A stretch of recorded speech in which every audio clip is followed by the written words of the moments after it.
अलीकडे प्रवेशासाठी शाळांमध्ये विद्यार्थ्यांची तस्करी केली जाते। शिक्षण क्षेत्रातील हा प्रकार गंभीर असून यावरती आपला पूर्णतः अंकुश असेल असं परखड मत कोल्हापूर जिल्हा परिषदेच्या माध्यमिक शिक्षण विभागाचे शिक्षण अधिकारी डॉक्टर एकनाथ अंबोकर यांनी व्यक्त केलं। न्यू एज्युकेशन सोसायटीच्या गडकरी हॉलमध्ये आयोजित मुख्याध्यापकांच्या कार्यशाळेत प्रमुख मार्गदर्शक म्हणून ते बोलत होते। आपल्या मार्गदर्शनात डॉक्टर आंबोकर म्हणाले की विद्यार्थी प्रवेशाची ही तस्करी 30 सप्टेंबरपर्यंत शाळांमधून चालते।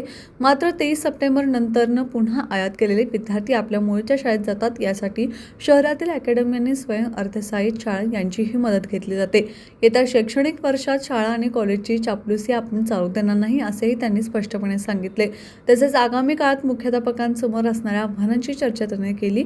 भविष्यात सामोरे जाताना शिक्षक आणि मुख्याध्यापक यांच्यात बदल झाला नाही तर त्यांचे दैवत्व नाहीसे होईल असे सांगून त्यांनी कुसुमाग्रज तथा विवा शिरवाडकर यांच्या काव्याने समारोप केला। कार्यशाळेत वही पेन न आणणाऱ्या मुख्याध्यापकांचे शिक्षणाधिकारी डॉक्टर आंबोकर यांनी चांगलीच हजेरी घेतली। मुख्यमंत्री माझी शाळा सुंदर शाळा स्पर्धेतील विजेता शाळांचा तसेच NMSS परीक्षेत घवघवीत यश संपादन करणाऱ्या शाळांच्या मुख्याध्यापकांचा सत्कार डॉक्टर एकनाथ आंबोकर यांच्या हस्ते करण्यात आला। अजय पाटील यांनी स्क्वॅफ मानांकने याबाबत सविस्तर विवेचन केले। शिक्षण विस्तार अधिकारी अरुंधती जाधव यांनी निपुण भारत अभियानाचा कृती कार्यक्रम सांगितला। गट शिक्षणाधिकारी DC कुंभार यांनी पॅट परीक्षा आणि अध्ययन स्तर निश्चिती याबाबत सविस्तर विवेचन केले। शिक्षण विस्तार अधिकारी DA पाटील यांनी 11वी इयत्तेच्या केंद्रीय प्रवेश प्रक्रियेबाबत काय काळजी घ्यावी याबाबत मत व्यक्त केले। उपशिक्षणाधिकारी दिगंबर मोरे यांनी संच मान्यता पवित्र पोर्टल याबाबत माहिती देतानाच या कार्यशाळेने मुख्याध्यापक कार्य साक्षर होतील असा विश्वास व्यक्त केला।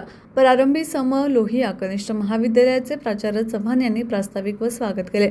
मुख्याध्यापक संघाचे सचिव RY पाटील यांनी आभार प्रदर्शन केले। यावेळी कोरगावकर हायस्कूलचे मुख्याध्यापक संजय सौंदलगे, शशिकांत सावंत, विजय भोगम, धनाजी बेलेकर, वृषाली कुलकर्णी, अश्विनी पाटील, शाळांमधील मुख्याध्यापकांबरोबरच 130 मुख्याध्यापक आणि प्राचार्य यांची कार्यशाळेस उपस्थित होती।